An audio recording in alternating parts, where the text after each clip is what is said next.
Hey superstars, welcome to another edition of Meeting the Thrive Factor Archetypes. And today I have got the Mother Nurturer to introduce to you. So this very big-hearted, abundant woman who is all about family has got so much to offer the world. She's also got some interesting similarities to the Advocate Rescuer, in that she is most definitely here to support others and do it from a big-hearted, compassionate way. But unlike the Advocate Rescuer, who is very focused on causes, so you may remember me mentioning that the causes for the Advocate Rescuer may be related to people or environment or animals or a combination of those or all three. Where it comes to the Mother Nurturer, the focus is all on family, both her actual family that she may have birthed, even though Mother Nurturers are not necessarily going to be women that bear children, but she will have children, she will have family in her life in some way, and they'll be incredibly important to her. She may also adopt the orphans of the world, those that don't necessarily have family who are away from their family or feel disconnected from their family. Is the Mother Nurturers that will take them in, who'll support them like they are their own. Yeah. They have, as I said, a beautiful big heart. They want to include everybody and everything. This is an archetype that loves to feed. And by that I mean that the Mother Nurturer absolutely adores having those that she loves and sees as family around her, around a table where there is food that she's probably prepared. Good, wholesome, simple, nourishing food. She just loves to be able to do that and to give the people in her space an opportunity to feel nourished and nurtured. I often describe the Mother Nurturer like a big warm hug. Like, when you're in her presence that you feel loved. However, the Mother Nurturer can go from wanting to be really empowering and to create a beautiful dynamic where her family, her offspring, anyone that she considers family does feel taken care of, nurtured, supported, cheered, loved, all those kinds of things. And she wants them to feel empowered. She wants to empower them. But there can be a really fun line for a Mother Nurturer of going from mothering to smothering.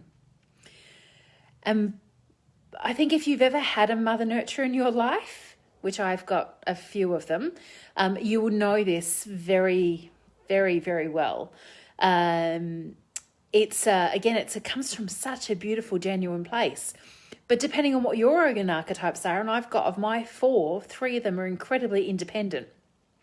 So growing up with a Mother Nurturer, I love my mum dearly, but I definitely can remember significant times in my life where my independence and my desire to be free and to travel and to be out in the world was not hampered by her, but she did her best to keep me safe, which often meant keeping me very close by.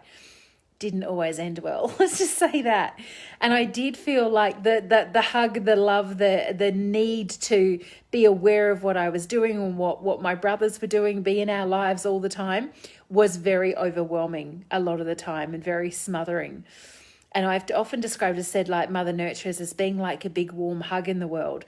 But it doesn't mean that big warm hug can't sometimes take your breath away where you feel like you literally can't breathe. Now, Mother Nurturer, for all of the nurturing that she does for everybody else, again, a bit like the Advocate Rescuer says, yes, jumps in, but it's a family focus, not other focus. She can be terrible when it comes to self-nurturing. And that is her greatest lesson to learn in this lifetime, is the art of self-nurture, the art of giving to herself first before giving to everybody else, making sure her own cup is full before she tries to pour for everybody else. Now, I have had some interesting discussions over the years with the Mother Nurturers that I have worked with. That just does not make sense to them. Yet they sort of see it eventually. Again, depends on the influence of their other archetypes.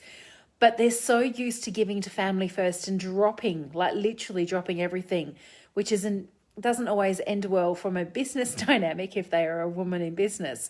But dropping everything just in case someone in their family needs them. Beyond dropping everything when it gets to the point that someone in their family genuinely does need them. They love to be needed. They want to be acknowledged for all the stuff that they do to help and support and guide and, everything in the family. They don't always get that. And this is another similarity that they have to the advocate rescuer, is that a mother nurturer who doesn't feel that she has been acknowledged, celebrated, appreciated, can show up like a bit of a martyr and do the whole, no one cares about me. No one, they can say all sorts of things, often nasty things that they don't mean to come across like that, but it can come across quite harsh and be quite confronting to people who are hearing it. Look at the interesting light on my face there. So if you have mother nurturers in your life, encourage them to do things where they can feel nurtured. Yeah. I know that for the mother nurturers that I have had in my life, it's been around, it comes to gift giving. Like, what can I give them as a gift that's a nurturing kind of gift, a pampering kind of thing, often experiences, because they never buy those themselves. Unless they're a queen ruler, and that can be a different challenge because, or not challenge, a different kind of dynamic to it, because there's a desire to go into, to have that luxury, beautiful experience in the world. So see what you can do to encourage them, to support, to feel nurtured, to understand what nurturing means, and remind them with gentleness and with love and with the same nurturing that they would give to you in abundance, that it is important for them to do what they can to support themselves so they can be the best quality mother, grandmother, aunt, guide, whatever, for the youngsters and the family in their world. Again, that could play with a mother nurturer's mindset a little bit while she gets her head around that.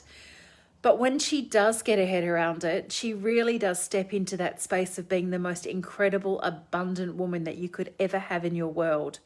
Someone who is able to take care of herself and show in a way that's leading by example exactly how you can care for yourself and, be topped up, be nurtured, be loved, and be that role model that she wants to be.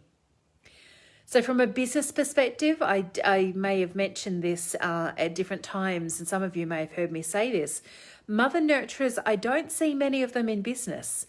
Now, that's not because they don't have the skills or the desire or the ability to lead businesses and to lead incredibly successful businesses, but I feel from my observation that there are so many mother nurturers are just focused on being mothers in the world, as I said, to their own children or anyone that they want to collect as family, that business doesn't necessarily come up as an option for them. If they are in business, really bringing their family values of whatever they are into their business is a beautiful way for them to connect. Their clients will become like family to them. The people that they work with, the suppliers that they might work with, everyone becomes a part of the bigger family. Yeah. As I said, they love to be abundant. They love to give. They love to feed. If they give gifts, it's often related to food. Such an interesting thing to observe when you see mother nurturers in the world. Now, I've definitely noticed patterns in the mother nurturer in terms of the age of women that tend to have this archetype. And a majority of clients that I've worked with and women that I talk to that are anywhere from their 30s, 40s, 50s they'll hear me talk about the mother nurturer, and they'll often say, that sounds like my mum or my aunt or my grandmother. Yeah, so it feels to me like if we will look at societal patterning from a generational impact, that perhaps there were more mother nurturers in the world in generations gone by, and there may be less of them these days. I'm really intrigued to see as we have more women coming through the Thrive Factor experience that are of different generations and younger women, if the mother nurturer pops up again as a trend and a cycle going around. But the archetypes we are born with, we don't change them over time. I've seen occasional scenarios where a new one may be added, but if you're a mother nurturer, you're a mother nurturer from when you arrive in the world, and you will have that archetype expressed through the rest of your life. As I said right at the beginning of this, you don't have to have had your own children to still have the mother nurturer archetype, but you will have desired to have your own children in some way or another. And in fact, sometimes mother nurturers that don't end up being able to have their own children, whether that be through traditional ways of falling pregnant, conceiving, falling pregnant, and having their own children through to adoption or foster caring or becoming like a surrogate mother to children in their world, so nieces and nephews, then they'll find other ways to have children in their life. Most definitely. It may show up in the work that they do, volunteering things that they do. They just love to have kids around them in different ways, both youngsters and grown-up children as well as they age. They just take everybody in. So Mother Nurturers, the message for you and anyone you know, if you're listening and you know you're not a Mother Nurturer, but you think you know one, is that self-care, that self-nurturing, that learning the art of that is incredibly important for you to really show up and to live your life in a way where you can truly thrive. So if you do know a Mother Nurturer, pop a comment below. Tell us what your experience is like working with or learning or knowing or being a daughter or a sister or a connection, a friend, a relative of a Mother Nurturer. I think the stories that we can share are incredibly important so others can understand. And if you would still like to know what your Thrive Factor archetypes are, then please reach out and ask about doing a Thrive Factor experience. Or if you'd like to know just one of your possible 3, 5, 4, 5, 6 even archetypes, then you can take the free assessment and there'll be a link that you can do that.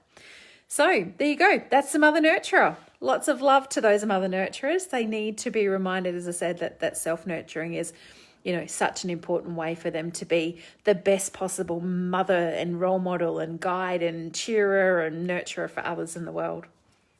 Have a beautiful day.